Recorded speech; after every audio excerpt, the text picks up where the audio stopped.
matin, sur France Culture, j'ai entendu l'expression, qui m'a beaucoup intéressé, de dictature éducative.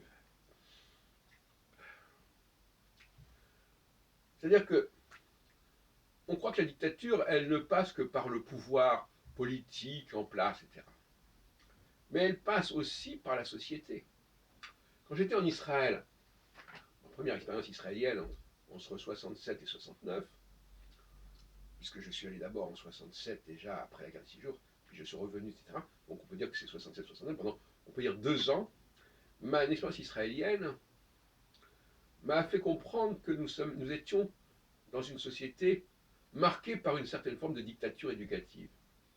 C'est-à-dire que la société elle-même n'était pas dictatoriale, enfin, le pouvoir n'était pas dictatorial, mais la société l'était. Et par conséquent, il faut toujours voir l'ensemble du phénomène. Qu'est-ce que c'est qu'une société qui a, soi-disant, un pouvoir démocratique et libéral, mais qui, en réalité, est marquée par une dictature éducative.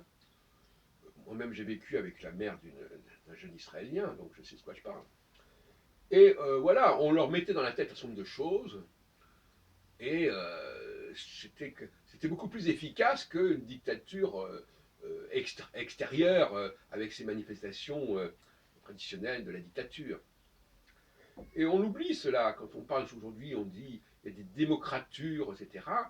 C'est-à-dire des démocraties qui sont en réalité des dictatures. Il y a aussi ces dictatures qui sont au niveau de l'éducation et qui ne sont pas au niveau du régime politique.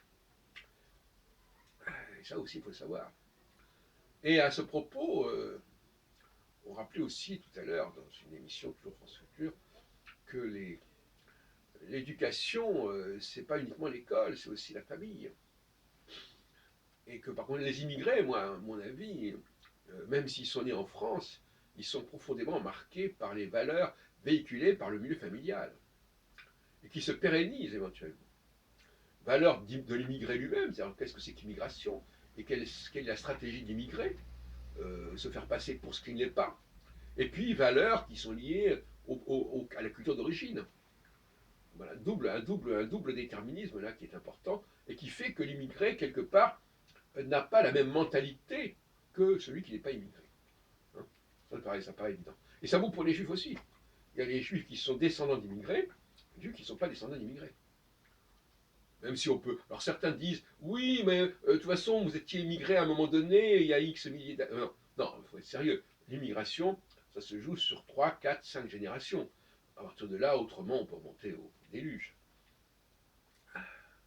Mais bon, les gens sont prêts à tous les arguments pour s'en sortir.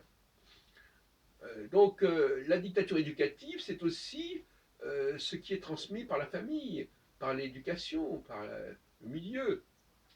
Et c'est pas simplement le fait d'être né en France ou pas, comme si le fait d'être né en France faisait qu'on n'était pas marqué par le syndrome ou le stigmate de l'immigré, ce qui est une parfaite illusion.